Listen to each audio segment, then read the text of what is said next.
Joining us now, Brother Patrick J. Buchanan, syndicated columnist. Pat, how are you, sir? I'm doing just fine, Laura. Well, here you have it. You got I'm calling it the McRahubio bill.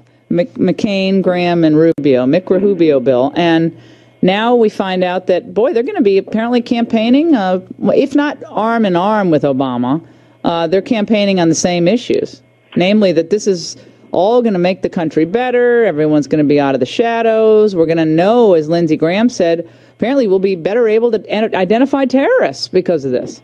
But, Laura, it's been 1 week since something like 178 to 180 Americans, 3 of them murdered, but 178 injured, maimed, and wounded by 2 individuals who are immigrants to this country, who are asylum seekers and granted asylum and given benefits.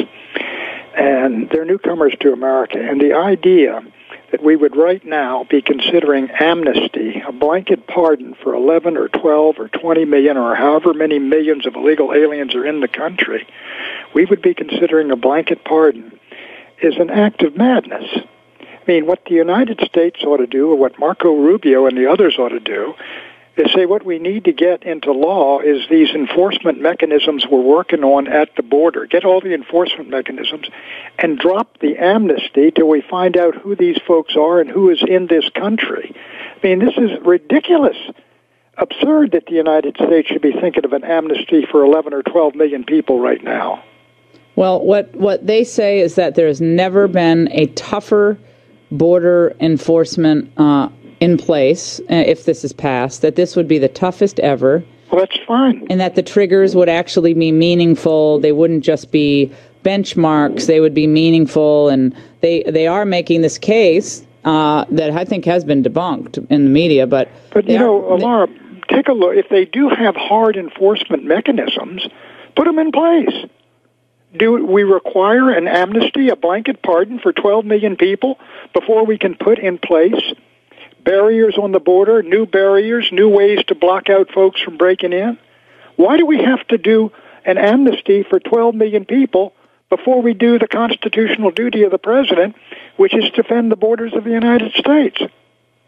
Well, it seems like they're putting this 90-10 formulation out there, and Mediaites A.J. Delgado points out that both Rubio and Jeff Flake are peddling misinformation about what this really means. And Flake claims that DHS hasn't always addressed the situation at the border realistically. The bill requires that if they do not achieve a 90% effectiveness rate within 5 years, another $2 billion will be spent to implement recommendations.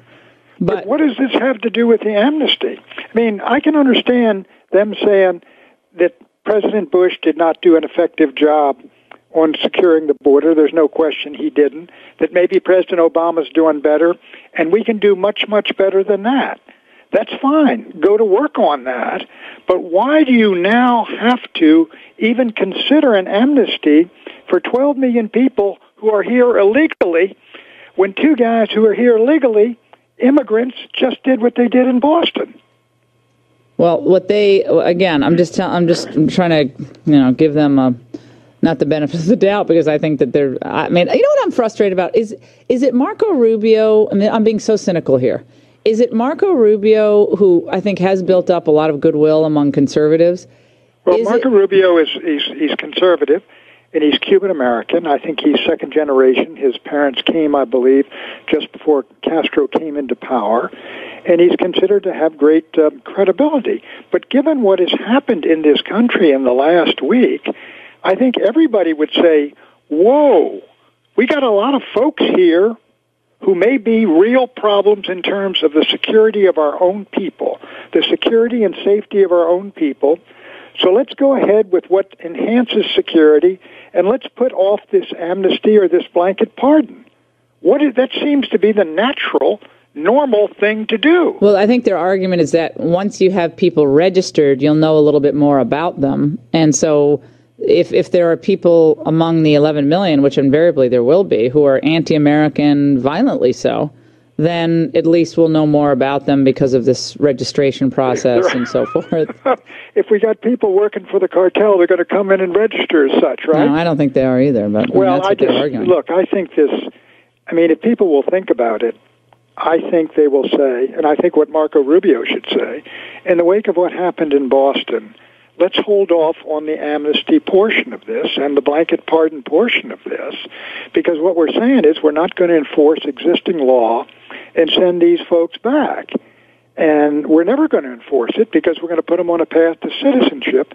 And maybe we ought to think twice before we do something like that, given what has happened in Boston and given the fact that we're even now, Mr. Lindsey Graham himself is saying maybe we ought to hold this fellow for 30 days and quiz him and interrogate him to find out if there are other cells in this country or if he's part of a larger organization. I mean, the idea that we should give a blanket amnesty when we're discussing the national security like that is utterly incongruous. They have to pay a fine, Pat. They have to go through a background check. And what did Jane Harman say was the reason why Republicans should do it, and what is the reason Republicans are doing it? You and I know, Laura. They were terrified by the fact that they lost the Hispanic vote 71 to 27. I think there were many other reasons why they did that, but that's what they believe, and they're in a political panic because of this, which is all fine, and politicians in panic do various things. But right now, an amnesty for 11 or 12 people whom we do not know, and we don't know where they are, who they are, a blanket amnesty, it seems to me, is almost an act of suicidal folly. Well, when Schumer goes into a room to negotiate on an issue like this, someone who's tough old liberal bird like he is with Durbin, I think you have a pretty big opinion of yourself if you think, as being in there in the Senate for 2 years, that you're somehow outfoxing Durbin and Schumer and that it's really bad for the Democrats. What Schumer and Durbin are doing is they're asking, now what do you Republicans need, fellas, to go along with the amnesty and the pardon? You need tougher border security? You got it. You need this? We can get that for you. You need that? You can get this for you. We got all these things for you because the bottom line here is they know that when the 12 million are put on a path to citizenship and family members are brought in, not only is the welfare state going to grow dramatically, which means more employees in the welfare state, but all these folks are eventually going to move in and they're going to vote. And with due respect, folks from third world countries voted in the last election 4-1 Democratic.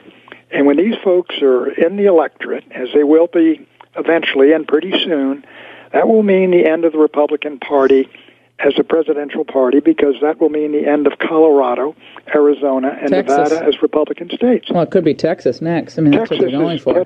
Texas is tipping. We're talking to Pat Buchanan here on the Laura Ingraham Show. Pat, there was some concern, I think, that in the House of Representatives, John Boehner is cooking up, already has cooked up some agreement on immigration that then could be melded into the Senate immigration bill. Again, I think, as you've said, they're all, they're all very worried about this Hispanic vote. You know, what I would say to them is, guys, how about just selling conservatism well? How about spending all this time that you're falling all over yourself to tell Hispanics that we like you, we like you, we like you? How about tell them, boy, we like you so much that we're going to tell you the folly of liberalism and how it's keeping you absolutely trapped in this cycle of poverty and dependency. And we're going to show you a way forward with prosperity and the free market and the rule of law that's going to benefit your communities. How about that argument to Hispanics? Sure. The argument is also Hispanic unemployment is above 9%. African-American unemployment is well over 13%. You take it down to folks 16 years old to 26 years old, and it's at depression levels or recession levels in both communities. And we're telling these folks, and many of them are working class folks. Many of them don't have a college degree, or that's all they've got is a degree. They're unskilled or they're semi-skilled. And you're going to give 12 million rivals, competitors, basically green cards to compete against them. Now, how does that help the American Hispanic community or the African American community, which has a terrible problem of unemployment, underemployment, and folks but they're all dropping out afraid of of the saying labor this. force. Why are people afraid to make this argument? It's a common sense conservative argument that also happens to be, of course, true. I don't understand why you think you can throw freebies down to people, throw it at their feet, and that somehow they're going to like you for it. I don't think as Republicans that works. What's going to happen just as soon as, if they pass this, let's say that, where it says 10 years to get on the path to citizenship. As soon as they pass this, Durbin and Schumer, they will say, now, this is repressive. This is draconian. Oh, yeah. They're already saying that. It ought to be 3 years or 5 years. And Hillary will say, "Let's waive it." Only an anti-Hispanic Republican would object to this, and the Republicans will say, "We don't object. We'll go along." Well, now they're anti-Chechenian Republicans. Remember that? You have to add. You have to add that, Pat. But the gun thing went down in flames. I mean, that shows you if Republicans stick together on an issue, well, sure. they win. Well, you know why they won that, and I don't say it was 100. It's NRA or Gun Owners America. My friend Larry Pratt. What it is that is the American people saying, you guys that are going to try to control our guns, we don't trust you, we don't believe you, we don't like you. You supported the D.C. law, which disarmed the community when that was enforced. You never said a word against this Maryland law, which has you got to go to school and all these other things, violating the Second Amendment. Don't tell us you love the Second Amendment. You want to take away our guns eventually, and you want to disarm this country, and this is step one, and we don't trust you, so we're going to say no. Yeah, I think it's trust. I think it's, again, and I think credibility on the immigration issue. Whatever provisions are okay in this bill, I think they're overridden by the lack of trust that this government has among the people. They haven't earned the trust, Pat. That's tell the them problem. Secure the border and then come back in 5 years. Yeah, well, Bush could have done that in 2007, but he didn't want to do that. I know you're going to be down there at that Bush Library, Pat, that big opening this week. They're rolling out the red carpet for you. I'm coming down with Dad. Yeah. We'll take a break on the Laura Ingraham Show. Pat Buchanan, stay with us.